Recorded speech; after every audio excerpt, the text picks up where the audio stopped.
Good morning and welcome to fixing the YJ. Yeah, we're gonna JB weld the freeze plugs. So I was thinking a lot about this. Basically, I may not JB weld this freeze plug, and the reason is that this specific freeze plug is in the back of the engine, between the transmission and the engine. You actually have to remove the transmission to get to it. And I'm thinking, I've JB welded the other freeze plugs that were leaking that I had access to. This one I'm going to have to go through the whole process of removing the transmission. And if I'm going through that much effort, if it's actually able to be pulled and replaced, I'll pull and replace it. The reason that I JB welded the other freeze plugs was that there was no room to pull them out and tap a new one in, not on this car. You'd actually have to pull the engine, which I might do in the future. I'll definitely do in the future, and I'll do it the right way. JB weld is obviously not a permanent solution unless you're in the military. And yeah, so basically I want to clear up any misconceptions about freeze plugs. They're not actually called freeze plugs. That's not the proper name for them. I'm not sure what the proper name is, but essentially there's this idea that they're there so that when the coolant reaches a freezing temperature, it will instead of expanding and cracking the block, it will push the freeze plugs out and leak out of the freeze plugs. I could see where that might happen. It might be useful, but like two things, like it never gets freezing out here, not properly. It gets sometimes it'll reach 20 degrees middle of the night, maybe. Another thing, if you're running actual coolant in your coolant, if you actually have coolant in there, actual antifreeze, that's kind of the purpose, is so that it won't freeze and crack your block. So, and then a third point is that say the coolant does freeze, the freeze plugs will probably fall out from expansion, but the engine block will still most likely crack. There's occasions where it will save the block, but for the most part that's not what they're there for, and they're not really designed to do that. So a lot of people say, oh, don't JB weld them, don't plug them up permanently, they're supposed to be released with pressure. That's not what they're designed for. Basically, the way I understand it, freeze plugs are just a workaround for casting engine blocks, because when you pour the material, you need to have ports to actually remove the medium that you use to cast the block, and that's all those holes are. They just remove the sand, clay, whatever they use, and then they just stuff a little plug in it and call it a day. So, that was a lot of talking. Basically, if it's possible, I'll replace it the correct way. If it's not, I'm going to JB weld it, and it's not going to be a problem.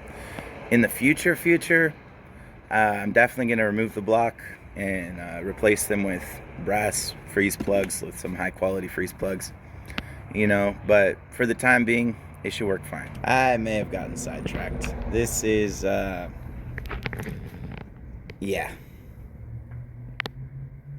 It's time to make a workbench.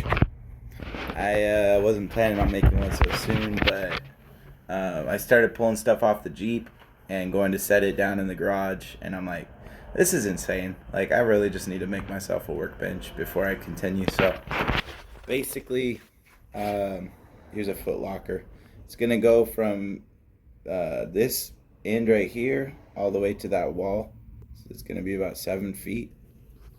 And yeah, I'll get back with you on that. It's not really a tutorial doing carpenter stuff from back in the day, I'm feeling at home. This is what I'm really good at. So let's open the carpenter locker.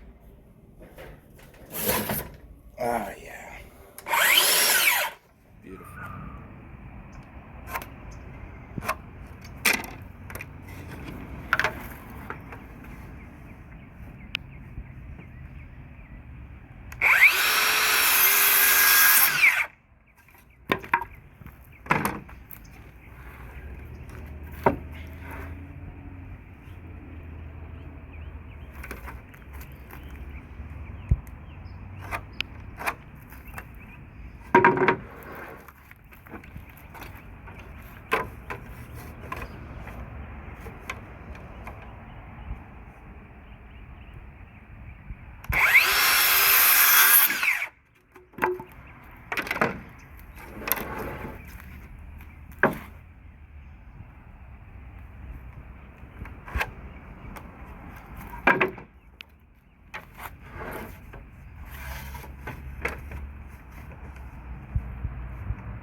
Ooh, baby.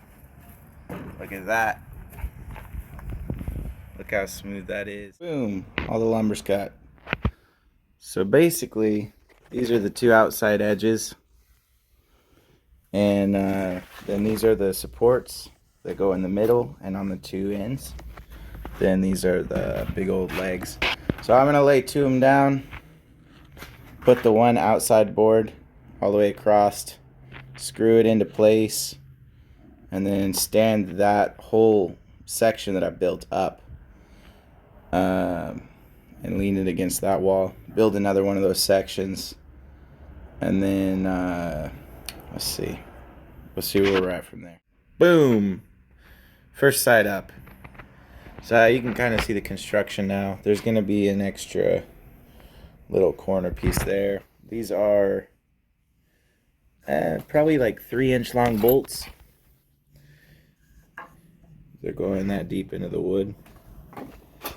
And if you try to just drive it in there, especially since the knot is here, you're going to split the wood. So you're going to want to drill into the wood with a drill bit. Pre-drill it. But like I said, this is not a workbench tutorial.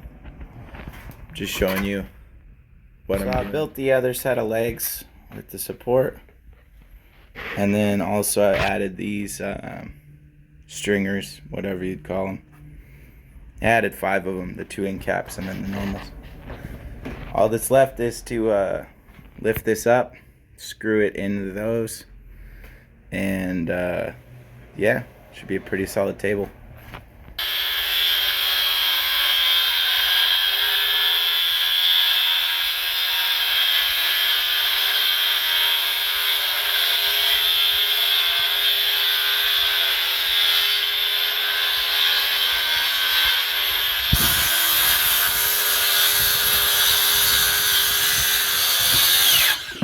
Beautiful. Perfect. Now I can get back to the Jeep.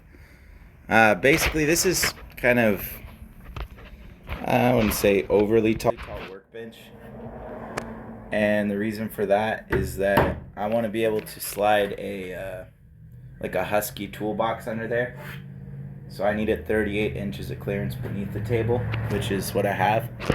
And also, this is going to be nice because, you know, I'm not super tall, but I'm not short, and I like my work surface being at like arm's reach, you know. I would say it would be ideal to be an inch or two lower, but with the toolbox, everything in consideration, it's pretty good for what I need. Alright, here's where I'm at. Yeah, this video is going to be more along the lines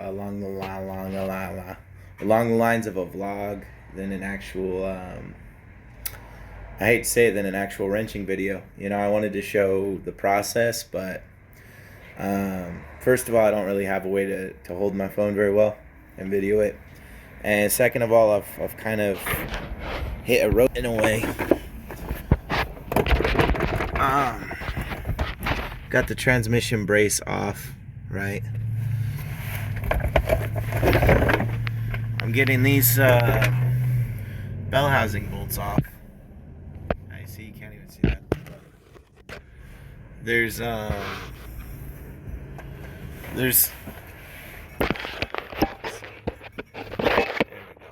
yeah, the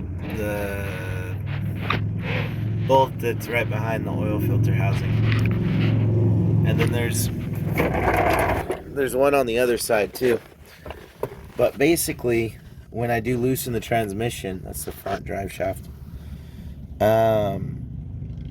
I'm gonna need a way to hold the transmission and like slide it back, and essentially I need a transmission jack or something that won't kill me or the transmission. I thought this would work.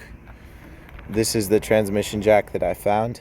My buddy had it, but unfortunately it doesn't really have any lift to it. I don't know if it's, I don't know, more along the lines of for motorcycles or what, but this thing doesn't really get any height at all. I'd have to have, even with the Jeep on the floor, I couldn't really touch the transmission with that jack. So yeah, Fortunately, this is just an update video, essentially. I'll try to cut out most of the nonsense, the talking, the fluff, because I talk a lot, you know. On a positive note, I did get the garage cleaned up, got it reorganized, and when I realized there was nothing else I could do for the day. So there's my workbench. That's where we're at. Sorry for the letdown. Sorry we didn't get more done today. You know, that's what it is. That's the reality of working on your own cars. You know, you hit roadblocks, you run out of equipment, you get to a point where you're going to need to call Phil. We're going to need to call Phil and his cherry picker. All right, see you later, YouTube.